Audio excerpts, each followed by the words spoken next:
tubaye ikaze kuri YouTube channel yacu. Uyu munsi tugiye kurebera hamwe uburyo wakemura ikibazo cya computer yawe igenda gake. Muri ubwo buryo tugiye kurebera hamwe uburyo wayoza cyangwa wayihanagura nabwo bita cleaning. So muri ubwo buryo ni uburyo mashini cleaning ikaba yasiba ibintu bitagiye biri ngombwa bituma isa nkaho iremerwa ntibashe kugenda. Ubwo buryo tugiye kureba dukoresheje command, ariko tugiye gukoresha Windows R. Iyo ugeze gutya bituza ku makomande ku buryo uhitamo icyo ugiye gushaka. Ahangaha urabona harimo default ya command, ariko twebwe ko turiyo dushaka tugiye cleaning.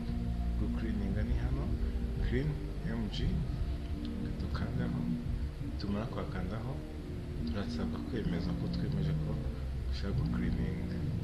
Iyo ukanze OK ushaka kwemeza barakubaza ati se urashaka cleaninga local disk C cyangwa urashaka cleaninga D. Yanjye ifite local disk ebyiri, cleaning C gusa nk'ariyo principal. Iyo ukanze OK mashini itangira gukarikira no cleaninga ama file atari ngombwa, ikaba yagenda iyasiba.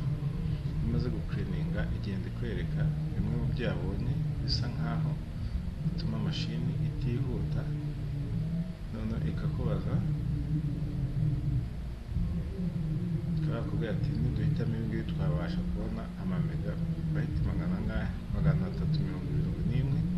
Urumva ko hari ikintu twaba duhinduye. Clean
atari ingenzi, ukaba wagira iti wayasiba, noneho ukaba waribera umwanya uraba uri free.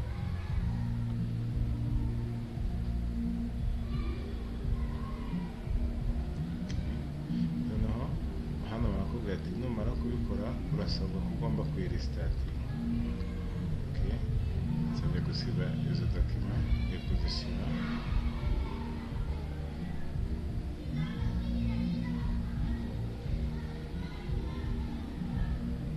Kuzisiba zari nini zifite capacity ya giga 1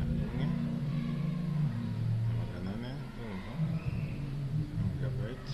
Nubwo iri gufata umwanya ngo zisibe zose zatumaga mashini igenda gake cyangwa itihuta uko bikwiriye.